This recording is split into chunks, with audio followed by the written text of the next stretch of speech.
All right, here we are again, wasting some time, and we got a really good guest today.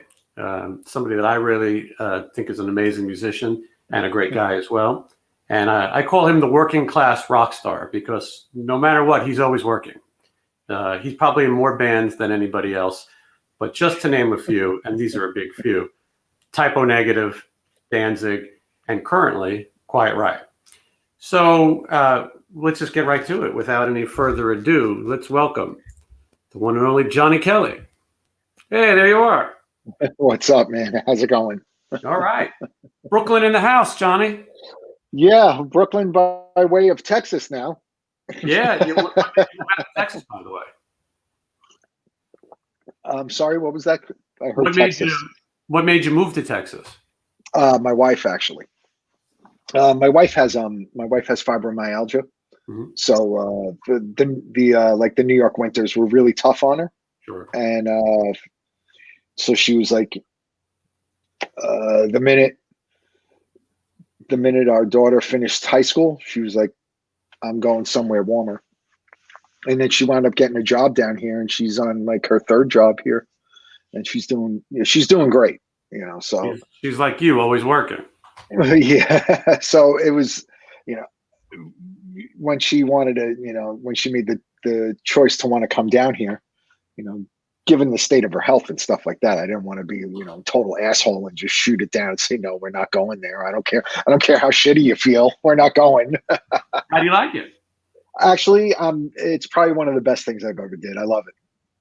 It's funny how Yeah. things work out. Yeah, it really. I was just telling him the other day. We were driving around, and it's just totally different from Brooklyn. It's a totally different environment from what I grew up in, and we were just driving around, just running errands, and I was just like, man, I fucking love this place. Yeah, well, sometimes change is good. Yeah. The only downside of it is, I wish that more of my family was here. Right. My mother and my brother are in New York. My daughter's in New Jersey, and but she's going to school in Florida now. So, she's running around. But Can you believe you have an adult kid these days? my daughter's turning 20 tomorrow. It's freaking me out. Yeah. And my stepdaughter's going to be 22 this year. So. Isn't it crazy? So it's weird. We have an empty nest. Yeah. Let's go back to those mean streets of Brooklyn for a minute, Johnny. Before we get into how you got involved with Typo Negative, Typo's the kind of band that doesn't have casual fans. You're either really into it or you're not. And those fans are still passionate to this day. And there's always a kid who's going to be finding those records for the first time. There's always a girl who dyed her hair black and heard Typo Negative. And I think that band is really going to live forever. And the music, I don't think, will ever be dated. The music when it was new didn't fit in with what was going on, years ago, and it's. I guess the same thing can still hold true today, but it does seem like it's become like one of those things. Like if you get into that kind of music, it's like one of those bands now. It's like you're a friend will be like, you have to check this band out. Well, you're almost you're like the godfathers of goth metal or something. We definitely have a place in it somewhere. We never, for the most part, we never really saw what we were doing as goth. We just saw it as like we were just making garbage. Yeah, no, I think that term was kind of given to you later. Yeah, well, I mean, it didn't help. It didn't help that everybody in the band had long black hair. Our singer had fangs.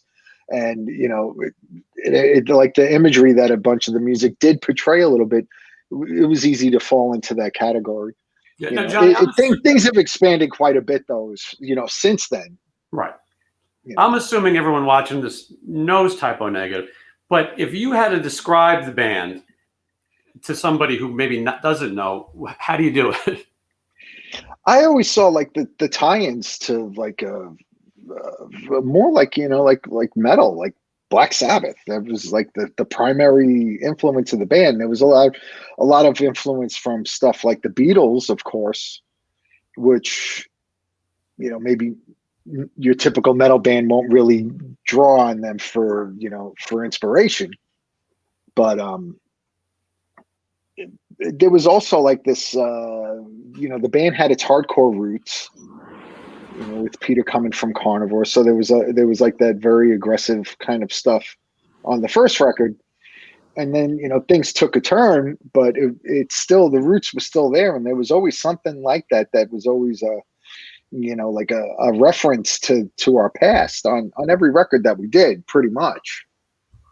And, and I noticed I picked up on things, well, like being in it and knowing, like the stuff that, the other guys were into, musically, you could see that it was, there's some stuff to me that's plain as day. That's like, right off of like, like 80s, like pop music, like, like Duran Duran and Peter loved Devo. And so you could see things like that, knowing where it's coming from. You say, oh yeah, I could definitely see that. I could see where this is coming from, so it was like a mix of everything. But at the end of the day, to me, it sounded like Black Sabbath. Yeah. I mean, you can definitely see the Sabbath influence. But so going back, Johnny, you were working in Brooklyn in a recording studio, if I'm right. Rehearsal studio. And guys like Carnivore, which was Peter's other band and first band, were coming and going. And you grew up with the guys from Typo Negative, right? Pretty much, yeah. Kenny and I have been friends. I met Kenny when I was still in high school when I met him. I think I had just turned like 17 years old or something like that when I met him. And oddly enough, I knew Sal before I knew any of the other guys. Sal and I were friends when we were kids. I think when I first met Sal, he must have been like 13, 14 years old, something like that. Yeah, it was pretty young. Like we were all, even though there was a member change in the band, we all five of us come from like the same neighborhood. I could walk to each one's house from where I lived. Everybody was relatively walking distance from each other. Yeah, and so Sal was the original drummer for Typo Negative up until 93, and he played on the Bloody Kisses album, which would probably be the band's biggest. That's the most popular record, for sure. And so what's interesting to me now, they say that you were the drum tech. Were you like the all the time drum tech? Or did you No, I did a few shows. They had a couple of shows that were out of state that they basically needed somebody else to help drive. I wasn't a very good tech. I'm definitely better at being in the band than teching for the band. And but they needed just an extra set of hands and an extra person to help with the driving. There was one show we drove cross country to play a show at the Palladium in Hollywood. And so we drove all the way across the country and then we drove back. And the whole thing for us, like, with the drive, well, we flew Peter there and then the rest of us drove. And I mean, the whole thing took about 2 weeks, like, to do the one show. That's crazy. But at the same time, like, I was like 22 years old. There's no rush to really have to go anywhere. There's no responsibilities or anything. Probably one of the best times I've ever had in my life. And I wasn't even playing in the band. Yeah. And then there was another show like that where they had a show in Atlanta. So they had me and another friend of ours, Joe Bravo, who grew up in Atlanta and then lived in Brooklyn. He was like, look, I'll go and I'll help out if I could just take the ride. I want to go back to Atlanta. That's so funny. And that was another trip. We all jumped in the van and then we helped. I mean, I was absolutely useless for a tech. I remember that like Sal, Peter, and Josh didn't drink. And at the show, there was this in the band's dressing room. It was like literally a garbage can, like one of the regular like steel garbage cans, the big ones, filled with beer. So while the band played, we drank all the beer, and by the end of the show, I was falling on my face. Hence why I'm better at being in the band than working for the band. Well, and there may have been like one or two local shows where I helped the band out, like, teching for them and stuff. But, that was about the extent of my teching for the band. I think it became more of like a press release, that Johnny was the Yeah. drum tech, and then he joined the Yeah. band. Well, I mean, they really didn't play all that much before I Right. joined the band. They did one tour in the U.S. and I think Peter, like quit and he canceled the tour. I think they got maybe like 2 weeks of dates. They were out with the Exploited. Mhm. And then they went to Europe on the first record also. And there was a lot of controversy surrounding the band, like, saying that Peter was like a fascist, he was a Nazi, he was a misogynist, he was all this stuff. And so there were like protests and all kinds of things like that surround everywhere the band went. So they went to Europe for like 2 weeks, 3 weeks. And I think they did maybe like a handful of shows, if that many.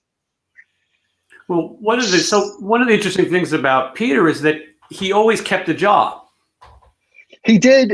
He quit his job when we were in the middle of touring with Motley Crue.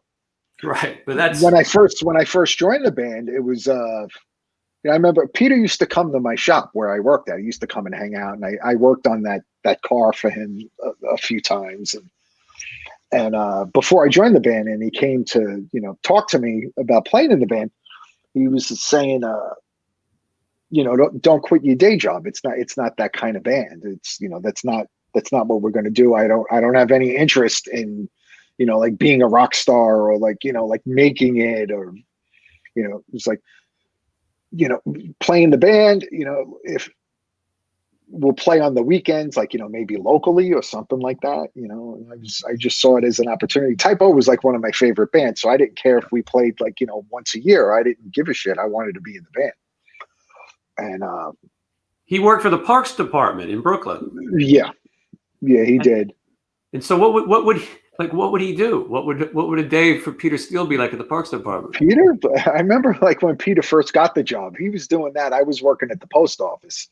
Mm-hmm. And we would see each other at rehearsal studios, at the rehearsal studio with different bands and stuff like that. And we would talk about like like our health coverage, like like what do you get? Blah blah blah. What do you get? Peter, like I always thought of Peter as like, I think he always just wanted to be like a regular guy, because he couldn't just like go to the grocery store to just get something without some kind of crazy shit happening to him. There was always something insane always following him around. And of course, like given the way that he looked and stuff like that. Well, he was 6'8", and yeah, he was big. He had like his look was very striking and stuff. So he couldn't just go to a bar and hang out. Like he couldn't just be like a regular guy, like just to do like regular things. There was always something else. It always attracted something else. And then especially like when the band was touring, Kenny and I would always be able. We just wherever we were playing, we could just go to the bar, before or afterwards, have a couple of drinks, and pretty much, fans would recognize you, but they would pretty much give you your space. Right. The minute Peter came out, if he would come out to hang out with us, he would make it for maybe like not even 5 minutes, and then he'd have to turn around. I have to go. Yeah. Because he couldn't just hang out. He had to be Peter. Yeah, his personality was such a part of that band, and obviously he was not a guy who could just hide. But it's funny though that this guy that really, this is someone that people idolized, is still working at the Parks Department while the band has a platinum album. Oh yeah, he had. Oh no, that's the timeline on that is totally different. Bloody Kisses didn't go platinum until okay. Shit, like 7 years after it came out. It was gold. It was gold in '95 when we were doing all that touring. When we went out with all those bands, supporting all those bigger bands and stuff. That the touring cycle for Bloody Kisses, by the end of it, the band had a gold record. Right. And was platinum was years later. And was he still working? By that point, no. We were the first big tour that we really like. The first really big tour that we did was when we were going out with Motley Crue. We were touring Motley Crue when Karabi was singing for the band. Okay. And during that trip, I remember like the New York City was going through some fiscal stuff, and they were offering buyout packages for city employees. Mm-hmm. And at that time, he took that. So, Crazy. but up until that point, all the years that Peter had worked there, he had accumulated all kinds of sick time and vacation time and stuff like that. So all the touring that he did, he had a paycheck coming It's amazing. in. Yeah. I mean, And then he took the plunge and quit his job. I quit my job at the shop like around the same time, and then everybody was able to commit full time to Typo Negative. and you guys knew that it was taking off. I mean, this was a big time. No, but I mean, we always knew that we thought we had something special, but we always felt that it was, like the bottom was going to fall out at any minute. Every time we got home after a trip, it was like, oh, I guess that's it. Go back to work and do what we always did. Play on the weekends and get a job. Figured I'd go back to work at another shop. Turning wrenches and stuff. And Peter always thought that he might be able to get his job back at the parks department. Incredible. Kenny was a plumber. Yeah. So we never really looked that far ahead. We were like, wow, this is, it's pretty cool at the moment, but we had quit our jobs, but it didn't really mean that it didn't equate to actually making money. What made we were making a little bit of money. We had worked out, like when we would do our budgets, like when we would set up for a tour, we managed to work out where we get a little bit of a salary for ourselves. Right. So like if the tour was a complete bust or like it lost money or anything, at least we had a little bit of something where we could pay some bills when we got home. But each tour got a little bit better and stuff. But it's still at the time, like, where the band's success was, the money really wasn't there yet. When we finished touring for the record, we were able to renegotiate our record deals and merch deals and publishing deals and stuff like that. Cause we had, now that we had the cloud of a gold record, we had a little bit more, a little bit more say in the matter, I guess. And so what made Sal leave the band that gave you the opportunity? What was that about? Well, for start, like I said, Peter didn't want to tour. Peter had no ambitions to pursue music as a career. It was pretty safe to say he considered it a hobby. Right. And Sal wanted it to be a career, and he had just finished doing the record for Life of Agony. He did the session. Mm-hmm. And Josh had produced that first Life of Agony record and wasn't happy with the drummer that they had. So he had Sal come in and do the record. And so Sal had the option of, they were ready. They had the ambition. They wanted to go for it. They were going to go on the road. They wanted to, try to make a go at it. Yeah. And Sal said, I'm going to go with them, instead of not, instead of basically staying home. Right. Yeah, I mean, and then after Sal left, I joined the band, and then months later, I was in the band for a number of months before we actually went on a tour, and it was pretty shocking when I remember it was pretty shocking. I remember my manager calling me, asking me if I could get 6 weeks off of work to go on tour. And I was like, wait a second. I was like, Peter doesn't tour. Why, he doesn't want to tour. What's going on? He's like, well, we got Peter to do it. Peter's got 6 weeks of vacation time.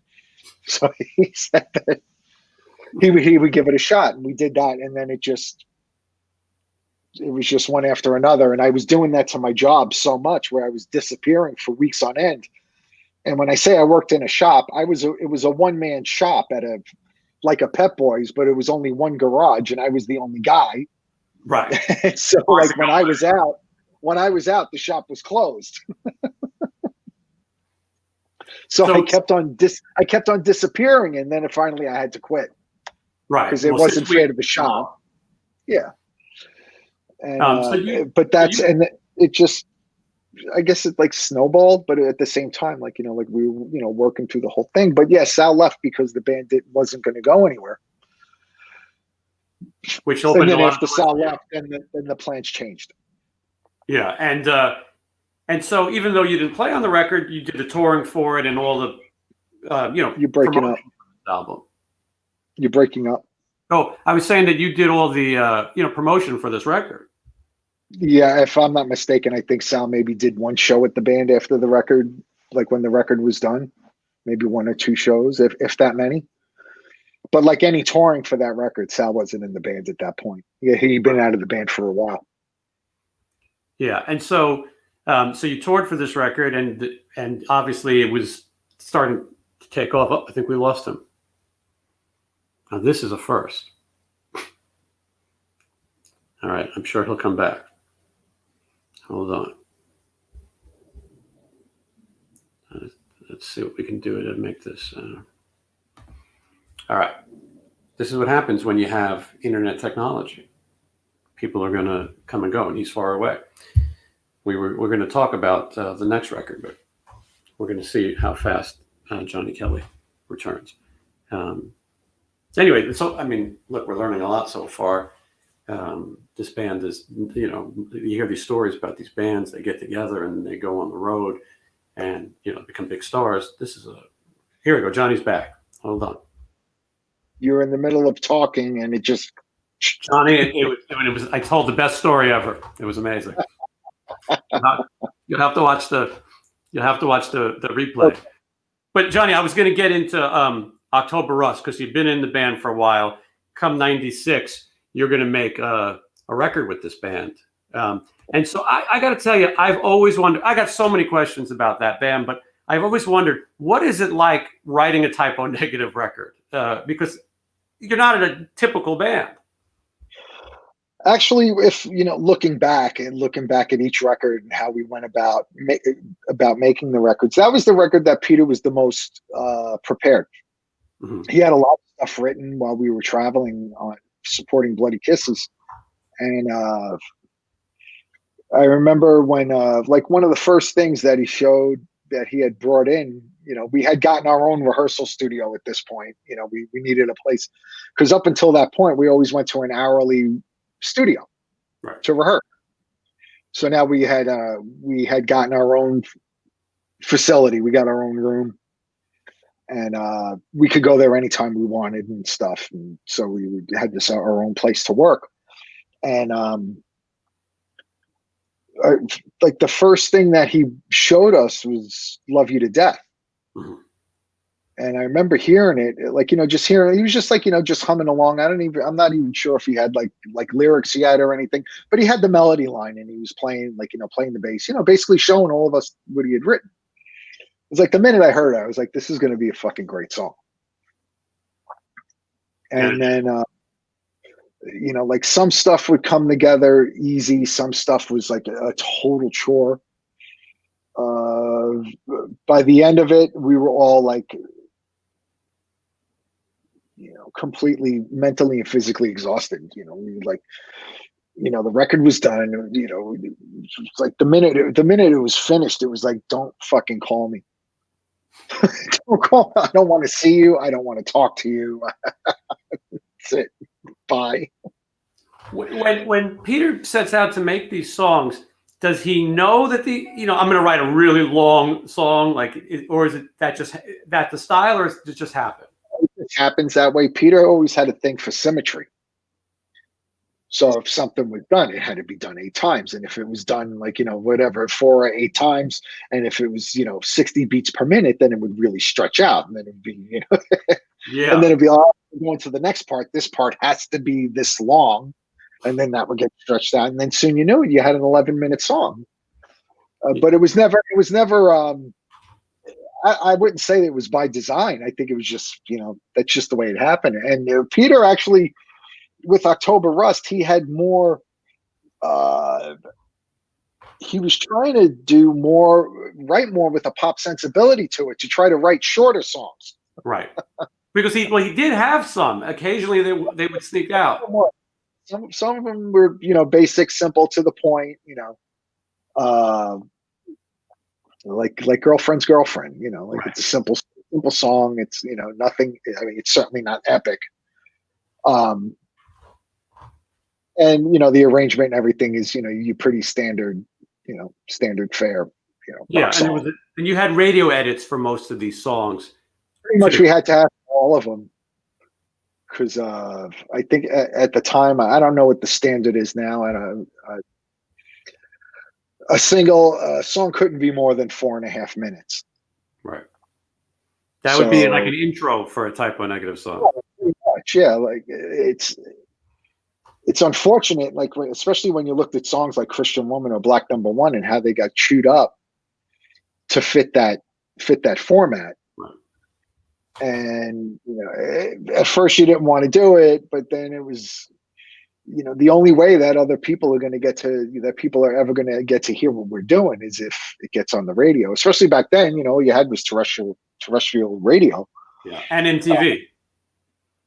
Well, they were never going to play us anyway, but they wound up playing. Yeah, but they had no. That's a whole other story. That's a whole other podcast. Yeah, us getting a video on TV. You know how many rejected edits they gave us? They came up with all kinds. Because it got to a point, right? Not to jump off, not to. No, it's interesting.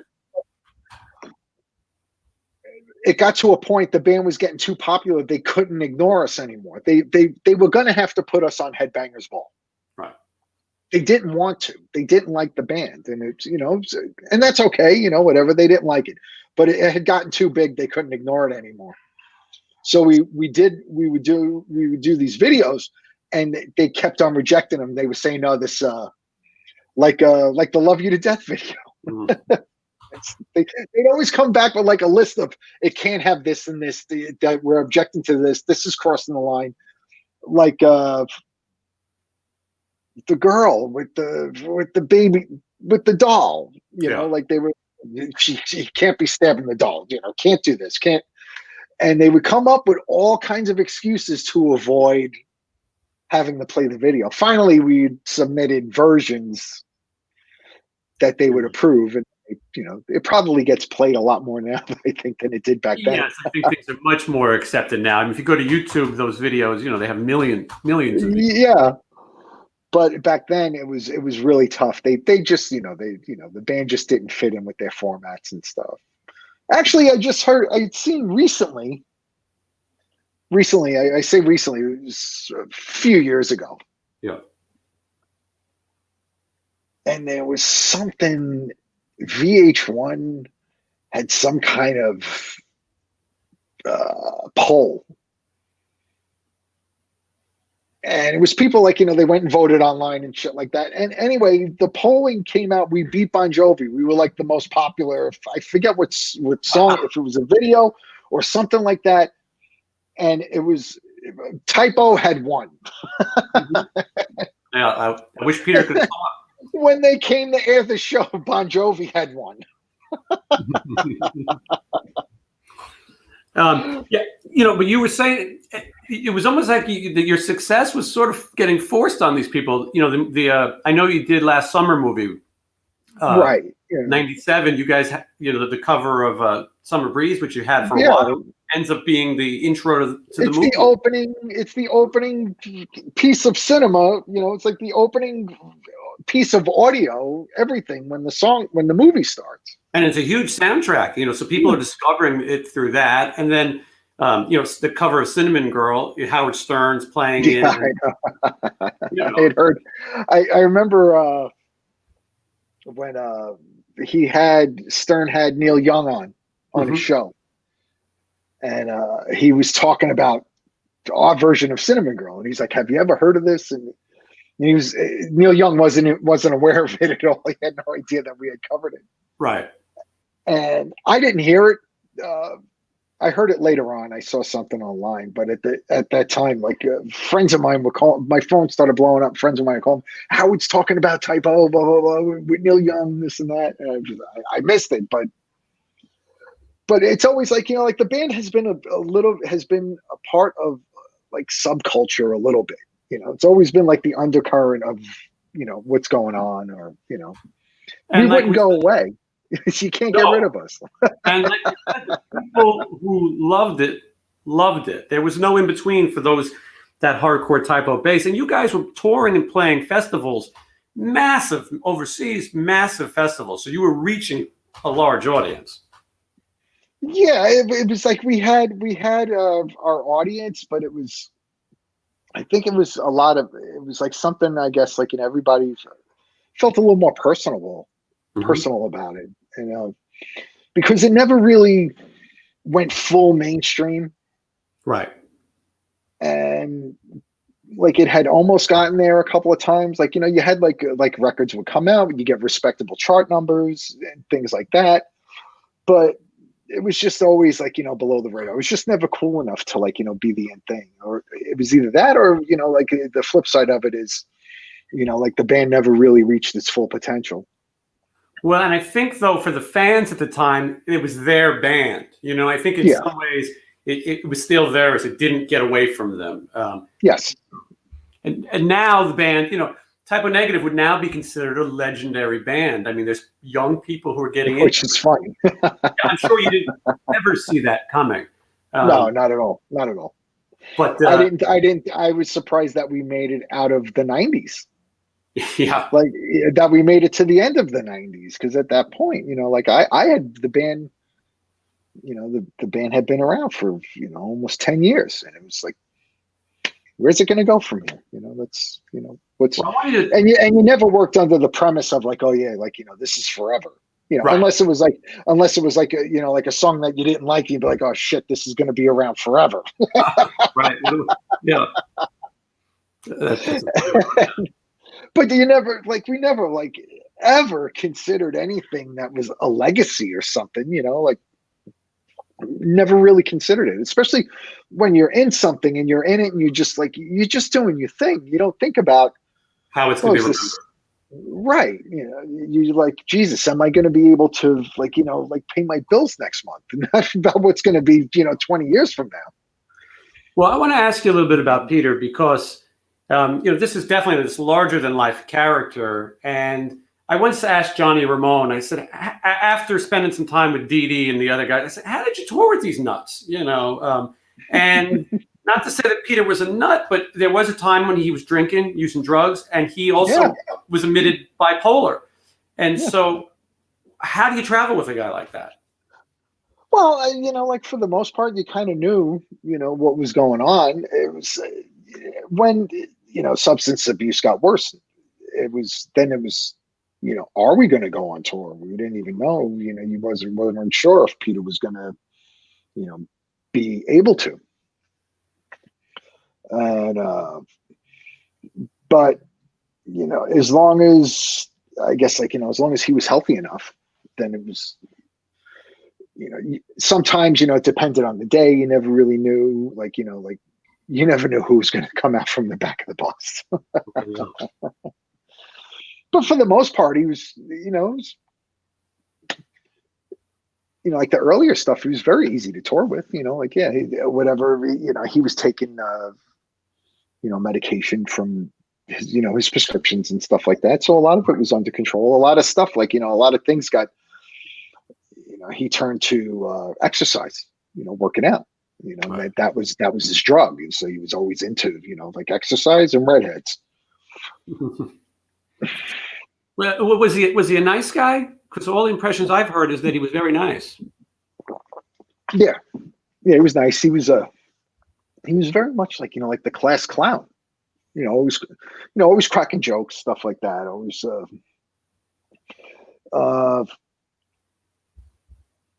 yeah, I mean, like when it'd be a little more serious when we were, whatever, working on new music and stuff. And, but for the most part, when we were just hanging out, he was always clowning around. Right. Like, at the end of the night, whatever, everybody be drunk on the bus. We're all sitting there screaming Beatles and Black Sabbath songs on, like over the stereo. And, he'd be in the mix with it, hanging out with everybody for the most part. Yeah. Yeah. I mean, because to an outsider, he would look like a scary guy. Well, physically, yeah, he had a scary look to him. But like once he started talking to you and stuff like that, he wasn't, unless he was, like when the drugs and the drinking got really bad, then you really didn't know who you were dealing with. But other than that, even then it was like, it was pretty easy, to, I guess, like, manage to get along with. And yeah. And he did make the shows, right? I mean, did you have to cancel anything? I think over the years, I think we canceled one show. That's pretty impressive, consider. And yeah, it could have been a whole lot worse. Mhm. And I think we cut a show short. We also cut a show short because of me. What happened to you? I went skiing. I went snowboarding for the first time in Utah. Okay. I don't know how to snowboard. Right. You found out the hard way. Yeah. I fell down like Kenny and our light guy tour manager guy. We were on tour with Pantera, Mm-hmm. and our light guy and Kenny, they like to snowboard. They've done it, and so they were like, come with us, and so I went. And I was like, I've never done this before. And Kenny was like, did you ever ride a skateboard? I was like, yeah, when I was a kid, I rode a skateboard. He's like, it's just like riding a skateboard. Mm. I was like, okay. So they took me down like one of the bunny mountains or something like that. And they were like, how do you feel? I was like, I'd like to do it one more time. They were like, oh, fine. And I wasn't getting the hang of it. I go a few yards and stuff, and then I fall and roll down and shit. And they were like, oh, you're doing great. Come on, let's go. What is it? A black diamond, a blue diamond mountain? A Blue Diamond, yeah. Yeah. They were like, come on. And so they Black Diamond's the Kiss song. I fell all right. Okay. I fell all the way down this Blue Diamond Hill. And I was like, I can't do it anymore. And I just went and sat and waited for them in the car. I was like, I don't know, like, because they went back up. They were like, we're going to go do it again.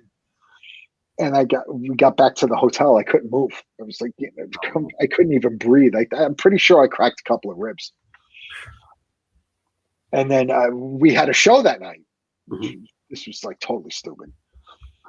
And so we played like half the show, and I'm like struggling throughout the whole set. And I just turned around to Peter and the guys. I was like, that's it. I was like, I can't do it anymore. So we end the set early. We get off stage. Peter's like, what happened? I was like, I don't know. I was like, I can't move. I went snowboarding with Kenny. And he's like, you fucking took him snowboarding. Yes, that bad management right away. Yeah. First of all, people from Brooklyn shouldn't snowboard. That's first. Actually, the two of them, they were fine. It was me that couldn't do it. I had a hockey jersey on. It had the number 9 on it. It looked like number 6 all the way down the mountain. I didn't know that I could fall so many times. It's funny that Peter, who's this extreme character, is looking at you from canceling the show. But so I mean, we're jumping ahead. We could talk about Typo forever. Right. But I want to move ahead to Dead Again, because this will be the last Typo record. I believe this is 2007. Is that right? Mm-hmm. And so, what was the morale of the band at this point? At that point, making that record was pretty crazy.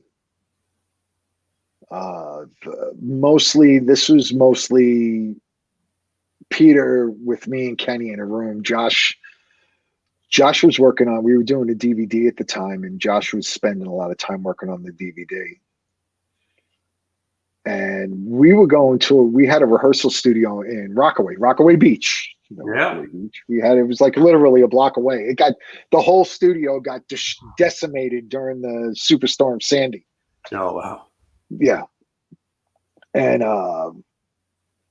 we would go there. We had our own room at this place. And we would go there. The first room that we had, it was above a Chinese restaurant, and they kicked us out because we were too loud. So they moved us in another room to another building across the street. Very New York, yeah. And we would go there. I would pick. Peter really wasn't driving at this point, and he was doing a lot of drinking. Not really doing any drugs from what I remember, but he was doing a lot of drinking. So anyway, at least he had the wherewithal to not drive. So I'd pick him up at his house, and we go out to Rockaway, and we would just jam for hours. We were going to the studio approximately 5 to 6 nights a week, just rehearsing, just working on songs. And, that was like Peter's like socializing time. Mm-hmm. He was like, he was at that point where he was sleeping most of the day and then he'd be up all night. We'd pick him up like around like dinner time ish. And then we'd go rehearse. And we would go to the studio. It was like, like a good, like 5-6 nights a week, just jamming, just trying. We would, with this record and the other ones, Peter didn't really have anything prepared. He'd have maybe a couple of ideas here and there, a couple of little things. And we would work with him to create the songs there on the spot. And then when we finally had some kind of, like when the songs had structure and things like that, then we would move on to the next phase. And with Peter, he was always like, the thing he would always say, the possibilities are endless. It's like, Peter, we can't try every single possibility. I remember telling him, I was like, Peter, we got to record. I was like, the songs are getting worse. But like you said, this was his social time. This was his time. And it was like, like he'd hang out and it would, be like, it would be the three of us or the four of us. And, and he was out of the house and he was, doing stuff. And then, sometimes he'd get really drunk. And sometimes we'd get into fights on the way there and just turn the truck around and go home and talk to you tomorrow. I'm not, we're not doing this tonight, stuff like that. It was like, like your usual chaos that always surrounded Typo Negative. I could imagine. And so, we should point out your career has really, you've worked with two of the larger than life frontmen there are, which is Peter Steele and then Glenn Danzig as well. And which is, we'll get to, but because this is really crazy, but you were already playing with Danzig at this point. Is that right? At that point, when we did that record, yeah. Yeah. Yeah. I started playing with Glenn at the end of 2002. Mm-hmm. Like the first tour that I did with Glenn was when Joey C left to join Queens of the Stone Age. Yeah. And so, and I know Kenny played with you as well from Typo. He was playing guitar a little bit with Danzig, right? He did one tour with us. It was like a short, like Halloweenish run. It's like most of the shows were on the West Coast. It was like maybe like 2 weeks, 2.5 weeks, something like that. Right. And then Tommy came back. Okay, gotcha. And then also at this time, Peter's doing Carnivore again. He's doing some shows with that, I think. Yeah, right? some of it, yeah. So he started doing Carnivore. I remember when he started doing Carnivore when we had finished making the Dead Again record. Okay. And he was telling me and Kenny, he goes, I'm gonna do Carnivore again. He was like, do you want to do it? And I was like, no, I'm busy. I was like, no way. I was like, I got to get away from you. I didn't say that to him, but I was like, I got to get away from this guy. We just finished this record, took a piece of my soul. Yeah. And then Kenny, Kenny calls me like, I don't know, like a couple of weeks later, it's like, you got to do it. You got to do Carnivore. I was like, why? I was like, I finally said no to a gig and now you're telling me I have to do it. I was like, you guys kind of have a brother type relationship, right? You and Kenny? Yeah. And Peter and Josh, it was like four old ladies. Like, you see the old ladies arguing at like a diner or something like that. That was the band. Mm-hmm.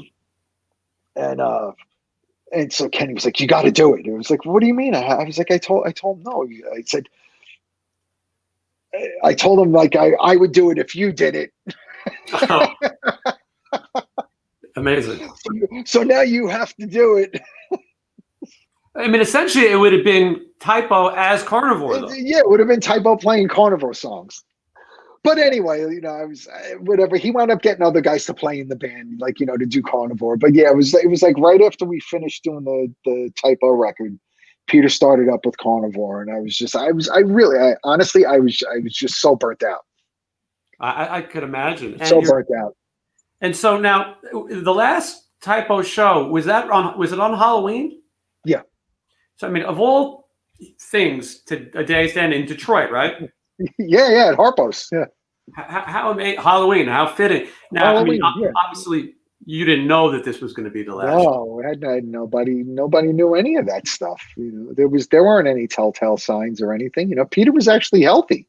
Mhm. He had been sober for 8 months, and like when you would talk to him, he was like optimistic, and was looking forward to like working on a new record. He was looking forward. He was glad to be moving back to New York. He was living out in Scranton, Right. the Scranton area. And, he was coming back to New York to start working on a record so that we could all be closer together. And so when you talk to Peter, for the most part, you never really spoke like optimistically. Mhm. There was always like that tongue in cheek, and it was always, something, like, I don't want to say depressing because I don't think that's the accurate word. Right. But yeah, it just wasn't usually optimistic. So this was unusually optimistic, and he was really excited about it. And I would talk to him a lot on the phone after he got cleaned up, and he was basically he was getting his act together, and putting his life back in order. And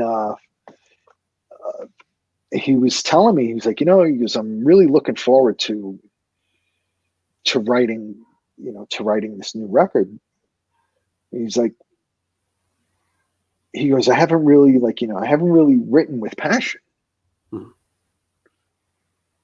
He's like, like the last few years, he's like, I've just been, not really applying himself, basically, is what he was saying. He was really looking forward to having a clear head and to be able to apply himself to making a record. So I thought, I've always taken the stand of like, it was probably Typo's best record that could have come. Because now he really wanted to do this, and he was motivated to making good music. And I always felt that Typo never really reached its full potential. I'm sure, yeah. I think Peter was that talented. That some of the stuff it just felt like he was like, kind of like settling, or like, like color by numbers kind of stuff sometimes. Sure. And then, then there would be like, like these pieces of gold in between, a lot of that. And then you would really see like, like what potential, like the sky was the limit with him if he wanted it to be. And so I was really excited about seeing what kind of music he would come up with a clear head and motivated, inspired. Was that show in Detroit the last time you would see Peter? Actually, yeah. Yeah. Now that you mention it, right. Cause no, it wasn't. After the show, one of his sisters passed away. Okay. And I saw him at the service. And so the service was in New York? Yeah, it was in Staten Island. Okay. I remember seeing, I didn't see him long because he couldn't stay long.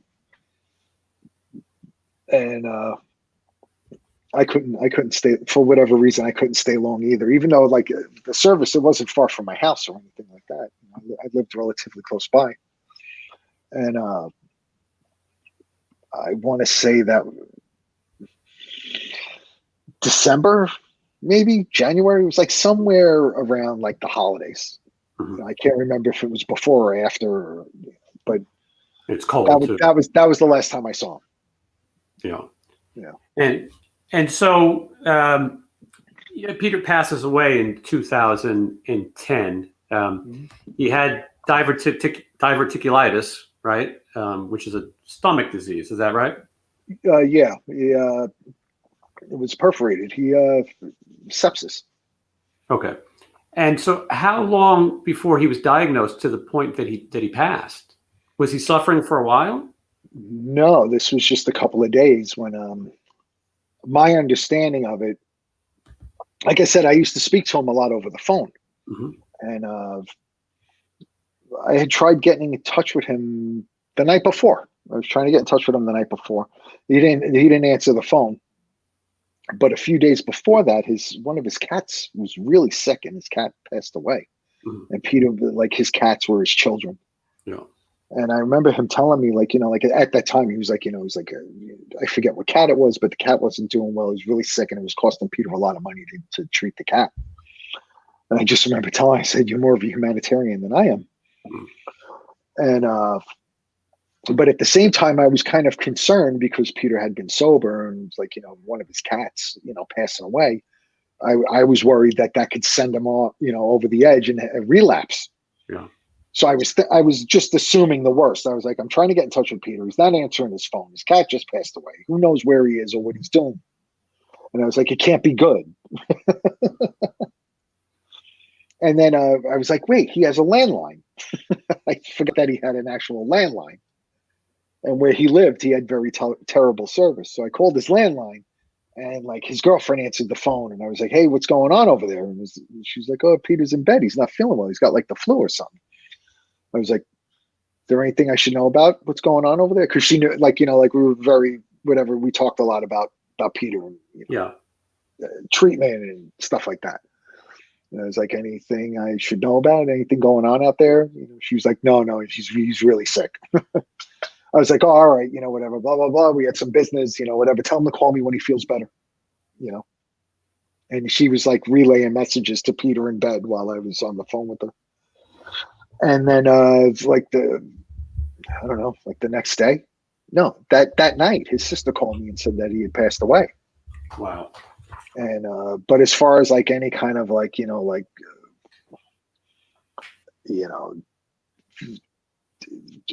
intestinal issues or anything like that, he had he wasn't aware of it. Yeah. So at that point, like everything that he had done to himself and all the shit that he did to abuse his body and survived it, we thought he was going to like live forever. At that point, we thought we were going to be like, at that point, we were like, all right, we're going to be another Motorhead, and we're just going to do this until we're old and can't move anymore. You didn't think an intestinal issue was going to be how it ended? No, with Peter, no. Yeah. I mean, with all the things, like all the times that he had, like done, the punishment that he put his body through over the years. No, that was like the last thing. I thought for sure it would have, like, if it was like 2 years prior and then he had passed away, then I wouldn't have been surprised to hear it. At that point, I was very surprised. I was, it really was a shock because you weren't expecting it because he had really he done so much to turn his life around. Yeah. It was like, all right, he got through it. He went through hell and he survived it, and now go on with the rest of his life. Yeah. So what happens? I mean, do you go to the? I know he's buried in a family plot on the East Coast. Did you guys all go to the services? I went to the wake. I went to the wake. I went to the funeral service. I didn't go to the burial. There was a lot of his family had a hard time getting his body from Pennsylvania to New York. Okay. I guess like there's certain laws regarding how a body is treated after it's deceased, and to go to cross state lines or whatever. Anyway, it took them a long time to get Peter back to Brooklyn. Yeah. And so when he passed away, really didn't think much of it at the time. There was a big radio show with Danzig. Danzig had some shows. Mm-hmm. And at the time, like on the timeline of it, this was like it was like a couple of weeks away from when Peter passed away. And Glenn at the time, he was like, if you want, we'll cancel the show. And I was at the time, I was just like, you know what? I was like, let's just do it. It'll be weeks later. It'll be all right. We'll deal with it. And then it really worked out. Like not to,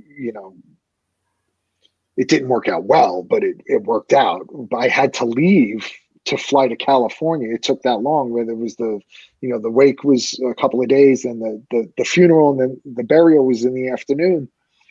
I went to the church, and then from the church I went to the airport to go to California. And so I didn't go to the burial. I've been to the cemetery. Yeah.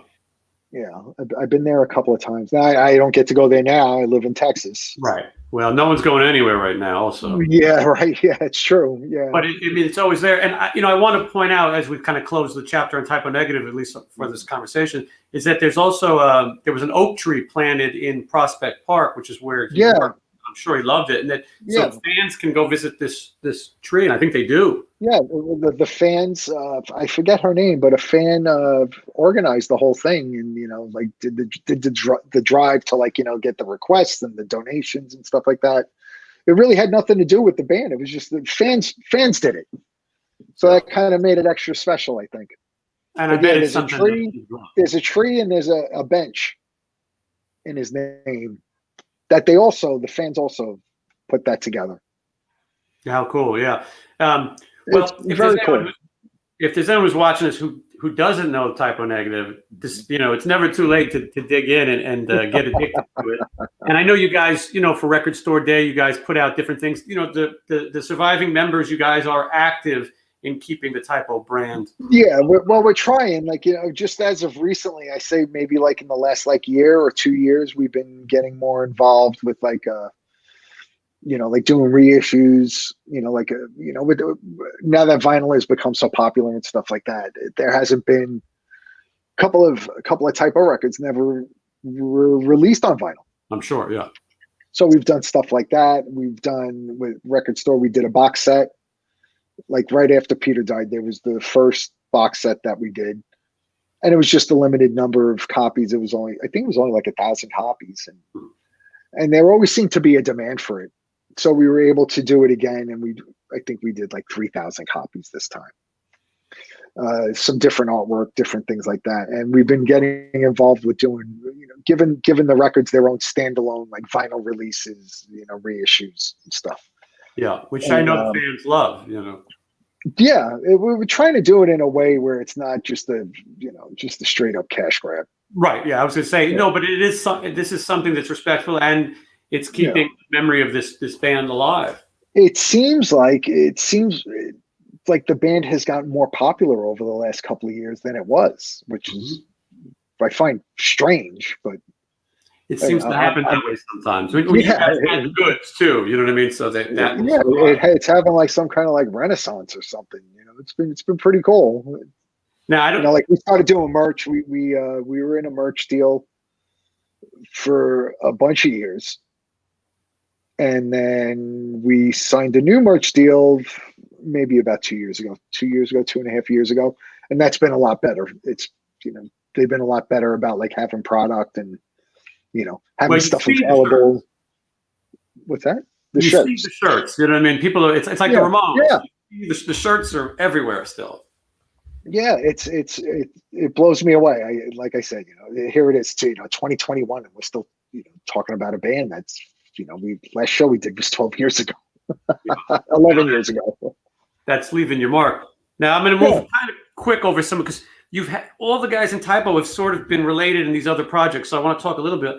The first time I met you, Vinnie Paul introduced us because you had a record with a band called Seventh Void, which was you and Kenny from Typo. And you were on Vinnie's label at the time, Big Vin Records. Yeah. And so that's how I first met you. And so it was kind of cool that Typo has, in some capacity, you guys have always worked together. Yeah. Fast forwarding way ahead, Pale Horse Called Death. Explain to me that one, because if Typo fans probably know, but what an that one, I'm not playing in Pale Horse anymore, but like the way it started out, it really started out innocently enough, where it was I had just moved to New Jersey, and I had a little get together at my place, and Sal came over. I hadn't seen Sal. I hadn't seen him in a little while, and he came over. He's hanging out. We were just like talking about what have you been up to musically? And he's like, I'm doing my own record. And I was like, oh, that's cool. And he played it, and it sounded really cool. And I was like, before he played, I was like, who's singing? Who'd you get for a singer? He's like, I'm singing. I was like, you can't sing. Now let's point out. Also, I butchered the name. It's Pale Horse Name Death, not called. Yeah. But Sal is the original drummer for Typo Negative, who you end up replacing, and now he's playing his music. But at the time, like, at the time we were friends. It wasn't like, there wasn't Right, it wasn't hostile. There wasn't any bad blood. There wasn't any bad blood or any drama or anything. We were friends. And I was asking. I said, "You sing? You know how to sing?" And he was like, "Yeah." And he's like, "I'm playing guitar and I'm singing." I was like, "You can play guitar and sing?" Dave Grohl all of a sudden. Yeah, he was doing a Dave Grohl. So I was at the time I was asking. I said, he was talking about like putting a band together.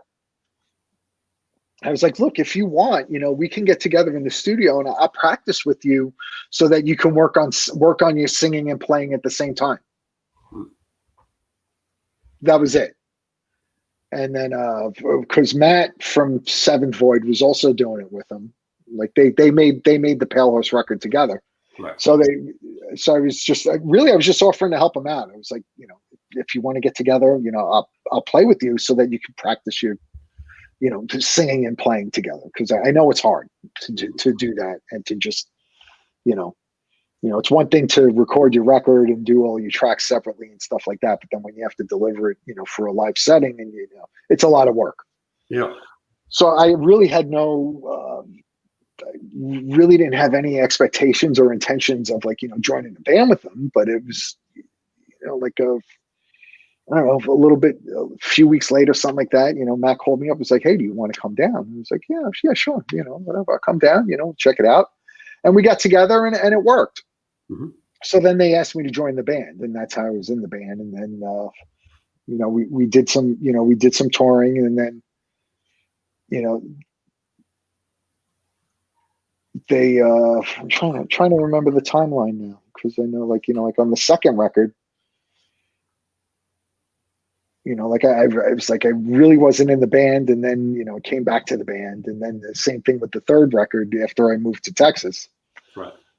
And then Sal, after the record was done, Sal asked me if I wanted to come back to the band again. He thought that I had just like left New York and I wasn't coming back. And then he saw me in New York. He was like, "What are you doing here?"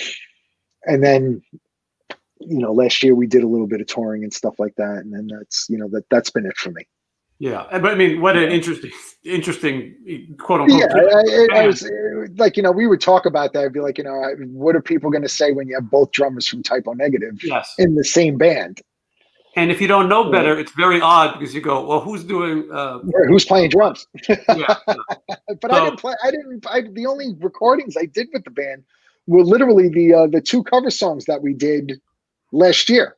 Mm-hmm. Every time I come back to the band, all the drums were already done. Yeah. So I get it. All right, now let's talk about this guy. We got to get to this one. There he is, right there. There he is. As if touring with Peter Steele is not, crazy enough. The legendary Glenn Danzig, and I've talked to you a little bit about Danzig before, but I think people would be surprised. So, what is it like? And you know what? Some people would view him as a difficult guy. You've been in that band for maybe 18 years. Yeah, it's almost 20 years, right? Next year would be on and off for 20 years. So you tell me and tell the people listening, what is it like to work with a character who's larger than life? I love working for Glenn. We get along great. It's the catalog speaks for itself. The songs, the songs are so iconic, and it's fun to do. I love Steve. I love Tommy. I think, like with this lineup, it's been pretty stable. We've been playing together. I think this lineup's been playing together since 2007. Well, what's interesting is so you guys have Steve Zing in the band on bass, which is funny because who played drums. Who was the drummer and said, "Hey." So I was just telling that story recently when Steve joined the band when Kenny did those shows. Mm-hmm. So Danzig had just gotten back we did some shows in Australia. When we got back, he had let go of the bass player and the guitar player at the time. And so it was just me. Right. We kept me. And then it was, all right, we have to find a bass player and a guitar player. Danzig actually had shows coming up in like a month or, it was like pretty close to, we had shows coming up. Yeah. And it was like, all right, great. I've been in the band, I don't know, maybe like 2 years, 3 years at this point, 4 years. And survived. And now we have to find a new band. And some of it was becoming part of my responsibility. Right. You take a lot of responsibility. But it's funny. Glenn calls me and he goes, "Yeah, I think I'm going to have Zing play bass in Danzig." I was like, "Oh," I was like, "All right, that's cool." I was like, "Doesn't Steve play drums?" And he was like, "Yeah, it'll be fine." I was like, "Okay."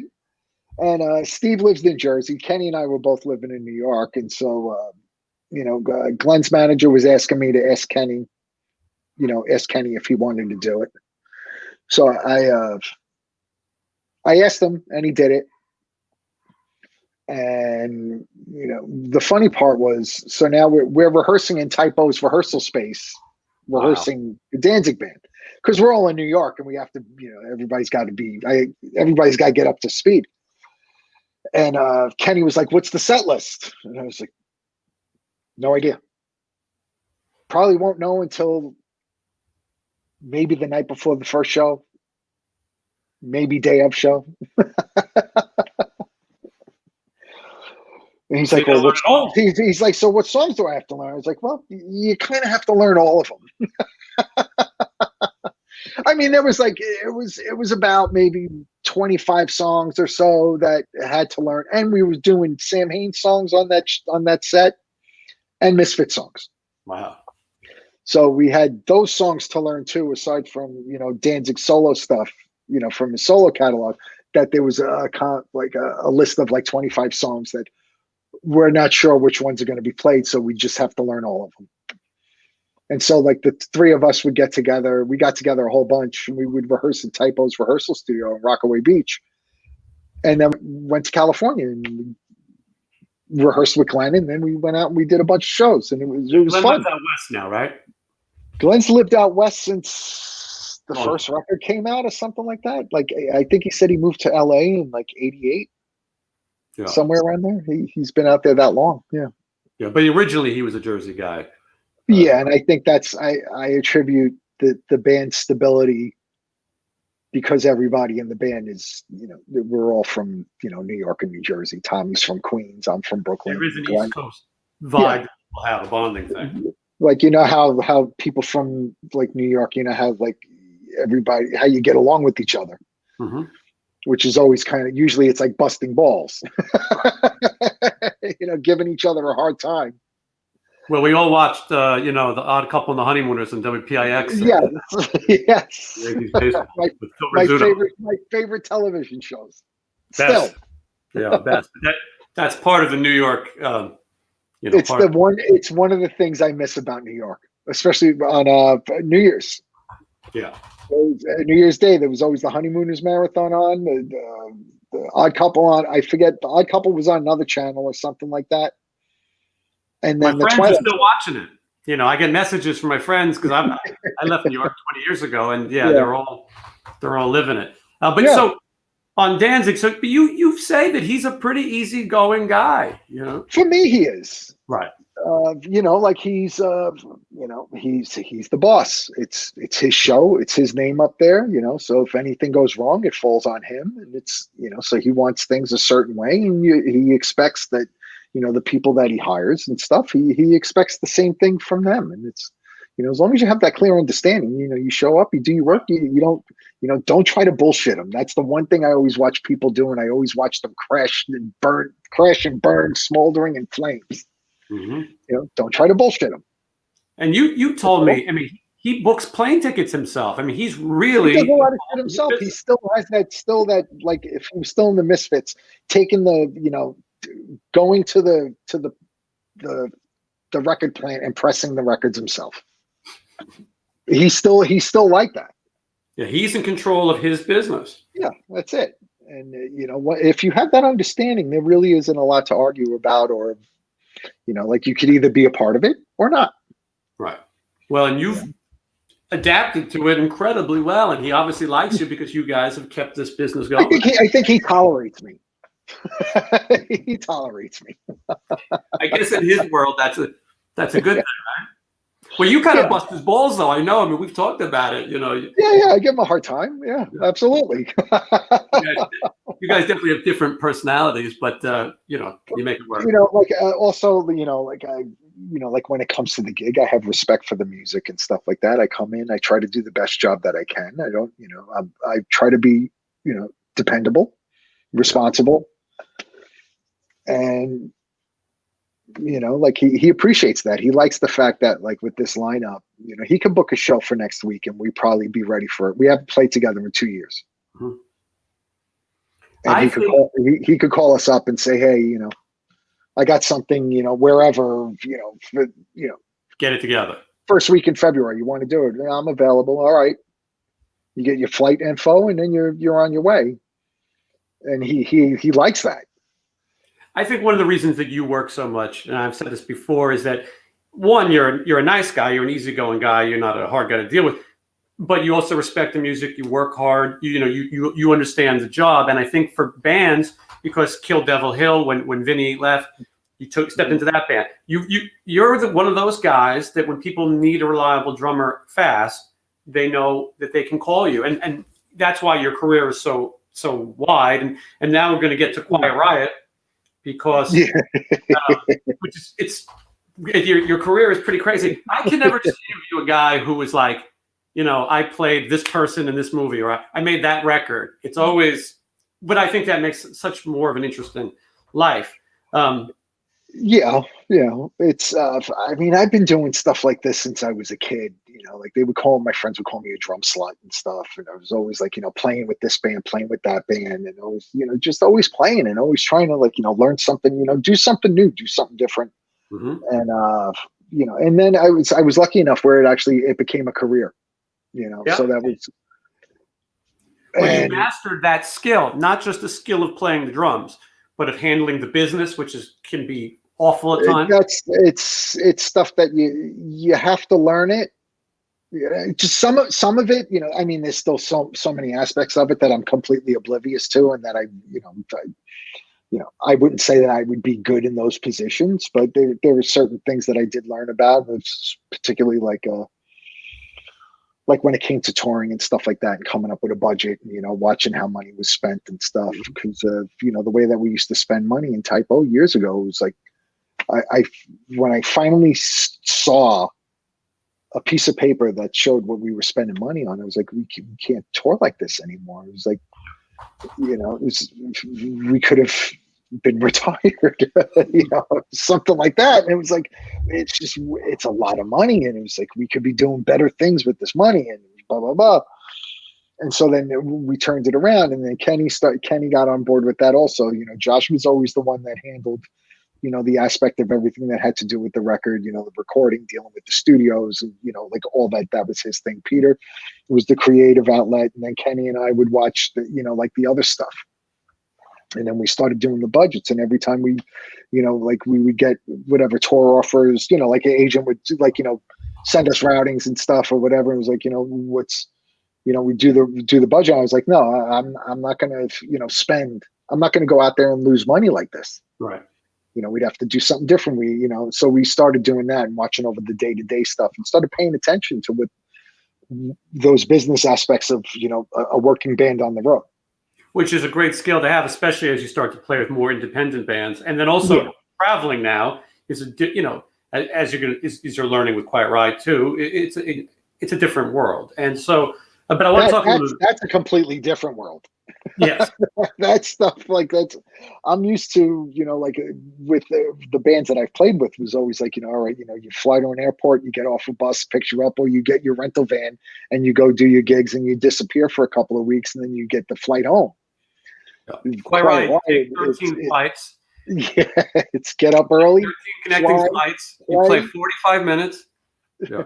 But so in 2019, Frankie Benali was sick. You know, he'd been battling cancer for a while, and so I know that you were filling in for shows, and they were trying to keep it quiet because they didn't want to hurt the the sale of the ticket, and they also, I think Frankie was keeping his illness quiet at that point. That's primarily what it was about, was to, so that too many questions weren't coming up about Frankie's health.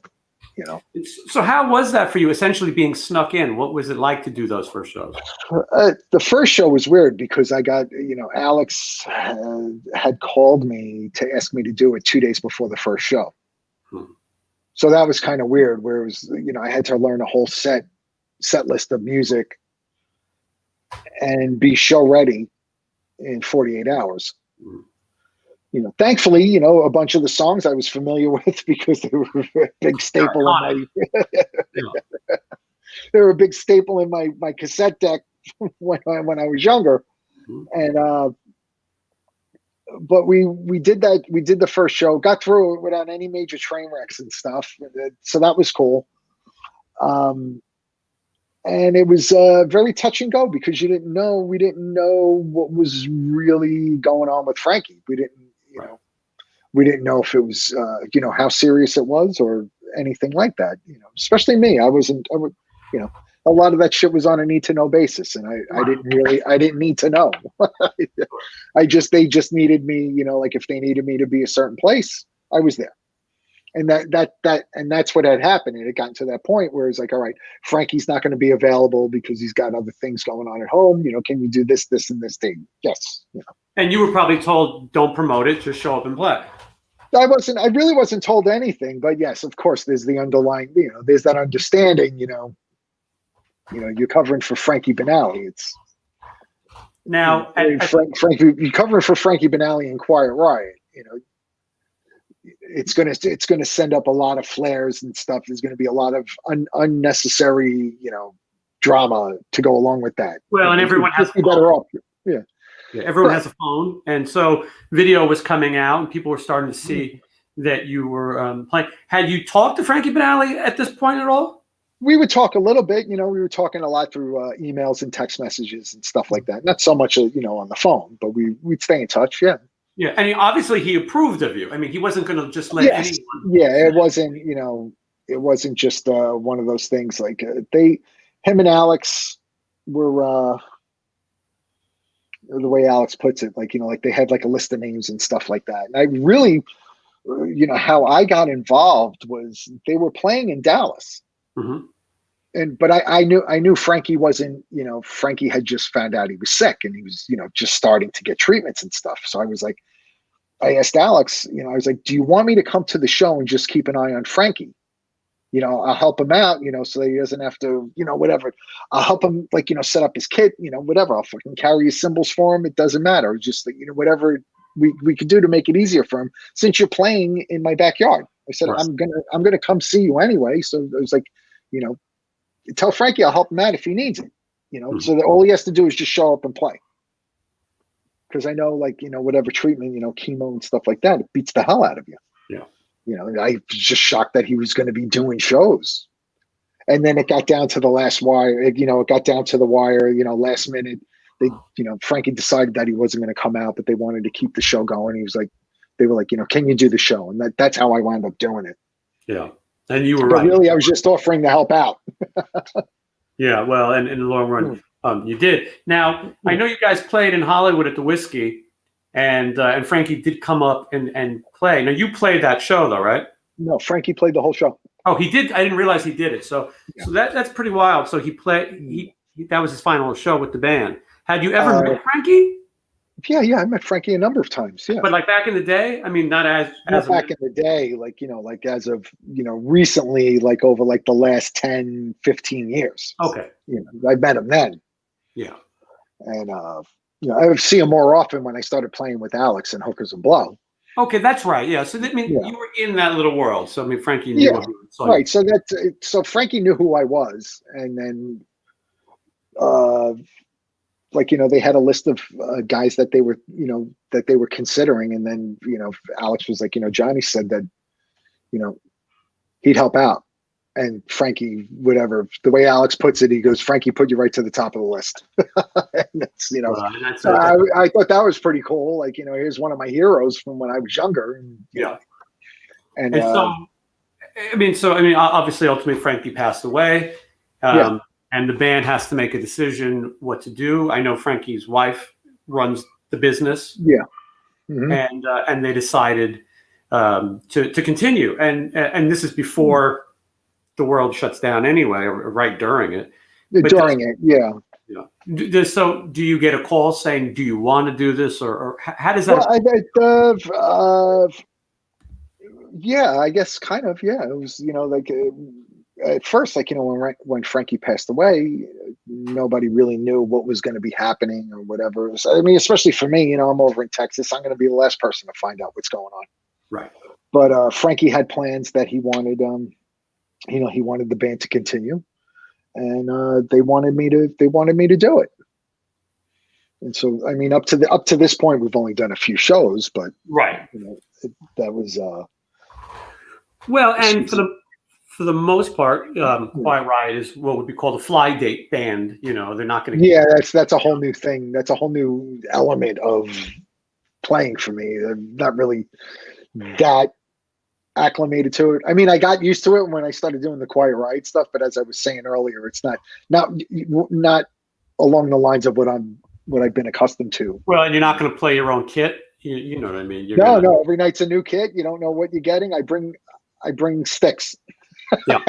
I bring sticks. Mean, in some ways it's nice, but yeah, you never know what you're going to get. You never know if you're going to have a tech who knows anything, or have one at all. You're usually at the mercy of the local guys and stuff. And I mean, knock on wood, up to this point, I've been pretty fortunate with those shows where I've had some, I've worked with some really nice people, had some, pretty cool gear and stuff. Like, nothing's been an entire, nothing's been a shit show. Yeah. Which is good. And, they do a lot of these bands like Quiet Riot and these venues, they do kind of have it down to a science, because it's just not, doesn't make sense to have a tour bus these days. And there's no point in it, because, like you're doing those fly dates. First of all, most of the drives are too long. Right.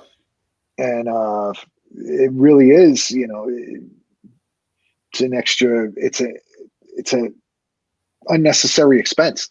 And it's hard to route, because these bands are big in the Midwest and on the weekends. And so you're going to fly in, you're going to hit those places, and that's it. So here's the big question. The thing I'm not used to is, like, when I get home Sunday, I get home at like Sunday morning, and it's like, I didn't even drink, and I feel like my ass has been entirely kicked. I'm a total vegetable until Monday.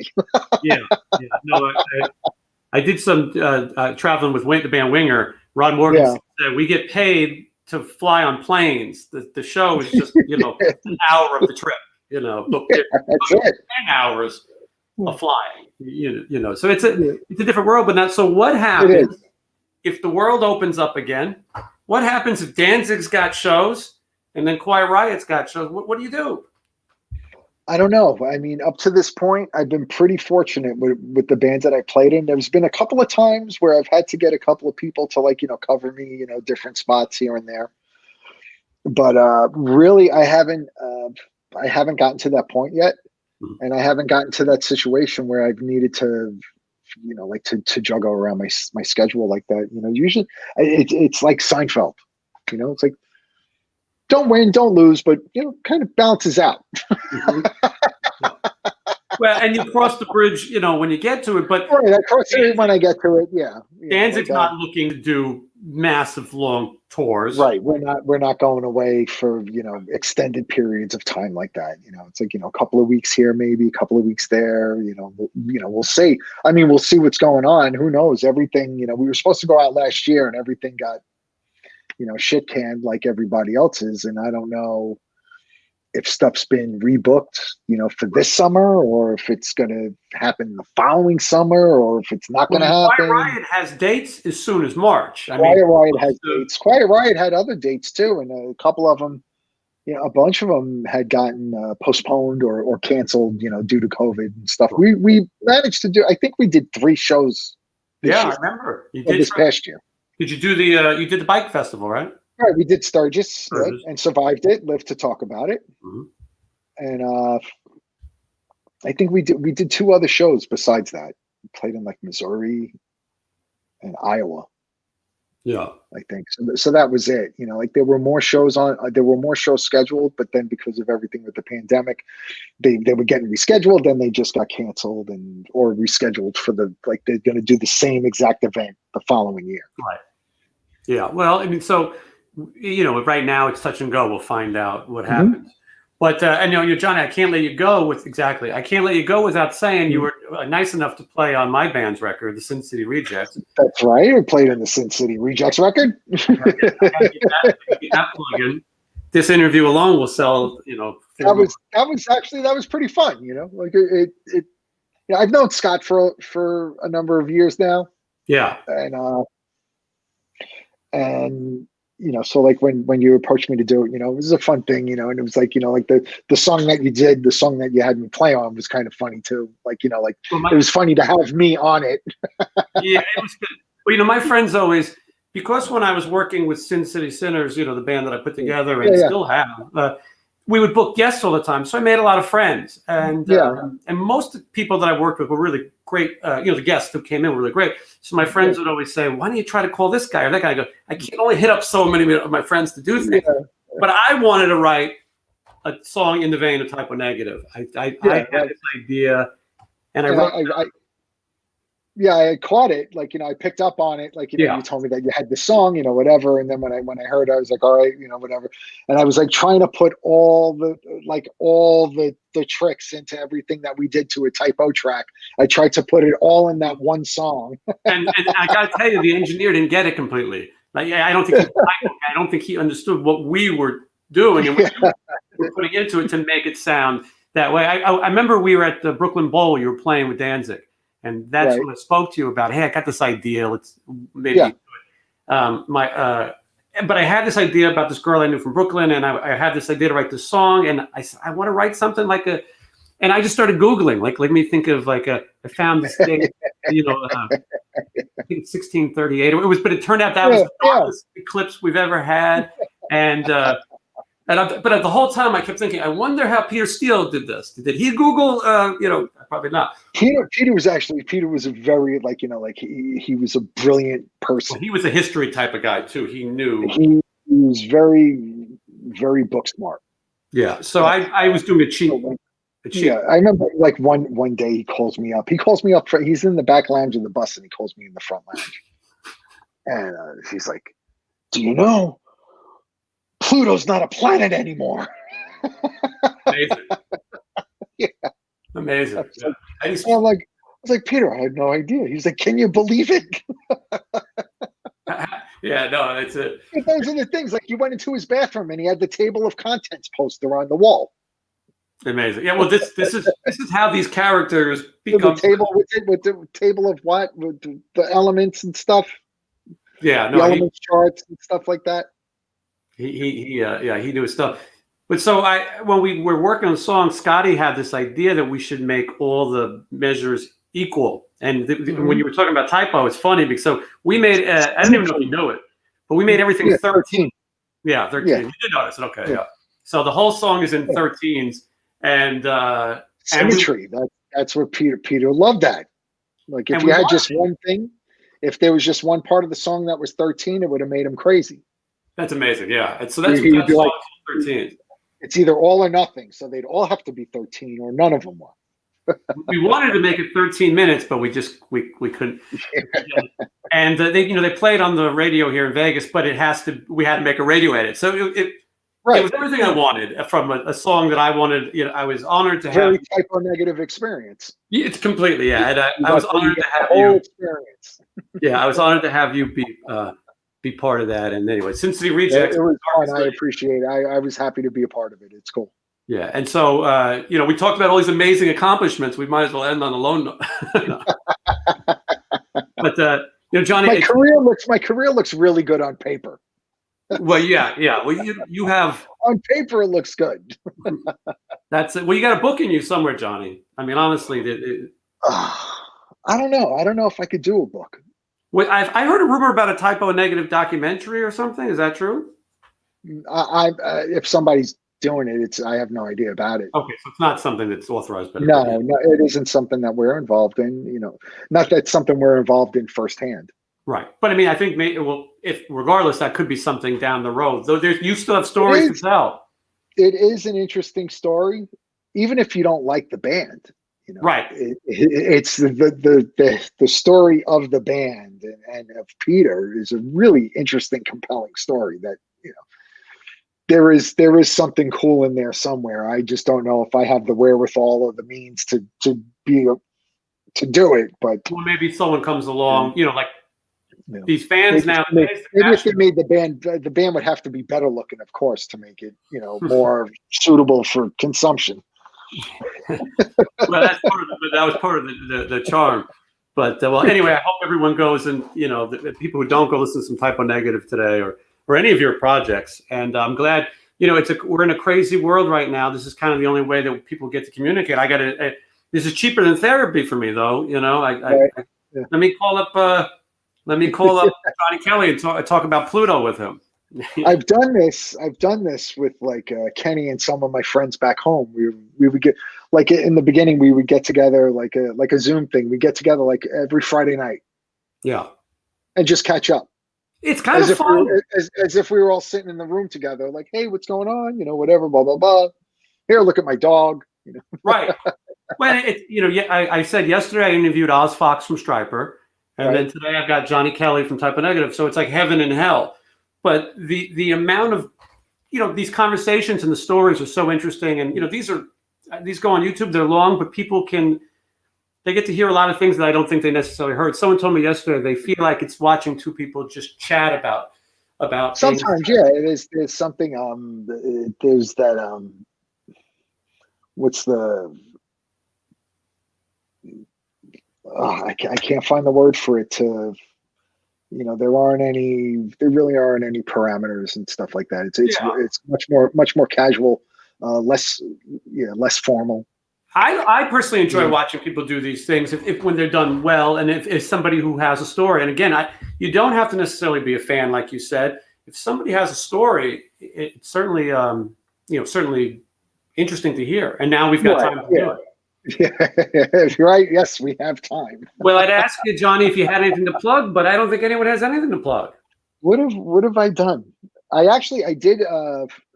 I've been doing a lot of driving. Yeah. Yeah. You're plugging the I've gone on like these real long road trips. Like since the pandemic, I've driven to New York twice. I drove to Los Angeles, and I drove home from Vegas. And I went out to LA to work on a new Kill Devil Hill record. So I went out there in September to do the rehearsals. And so I drove one of my kits out there instead of paying cartage and taking a plane. I rented a mini, an SUV, put my kit in it, brought a kit home that I had in LA. Have you enjoyed it though? Has that been a good experience? Yeah, except for the speeding ticket. Yeah, it was okay. And then on these trips, I've cracked a lot of. I've had to replace a lot of windshields. Thankfully, they're rentals. Yeah, that's smart. But yeah, and so then I drove up to New York. I've been doing cartage service for myself. I have gear in LA. I have gear in New York. I have gear in Texas, and I've been like bringing stuff home, taking stuff to other places, and so I've been doing that. And like to go up to New York, like during the pandemic, if you fly there, you have to stay there for 2 weeks. I can't afford to stay in New York and quarantine myself for 2 weeks. Yeah. So I drive in and drive home. Yeah. No, you get that around it. Yeah. The last time I was up there was for Thanksgiving. Right. So you see family. I surprised my mother. I called her as I was driving up. Which is great. Yeah. Yeah. And so it was there, stayed there for like 2 days, and then, just drove back home. Well, Johnny, I'm glad we got to talk. Thank you for giving me a couple hours of your day. This was fun, Jason. Absolutely. And like I said, I'm sure people watch and get to hear. And, I got to say, Typo fans are really, like, I was looking at some interviews and things. Typo fans are really, like, hard, Oh, yeah. They don't get it right. They've been carrying the torch for us, in quite a way that I never expected at all. Yeah. You know, Well, it's like like I said before, it seems like the band is gaining popularity, which is great. You know, I don't even know what else to say about it. I'm so taken back by it. yeah, well, it's amazing to be part of something that's going to live, the forever. So, Well, all right, hopefully. Johnny, I think All you right, go man. longer than us. So, all right, we'll talk All again. right, dude. I'll see you All right, soon. Thanks again. thank you.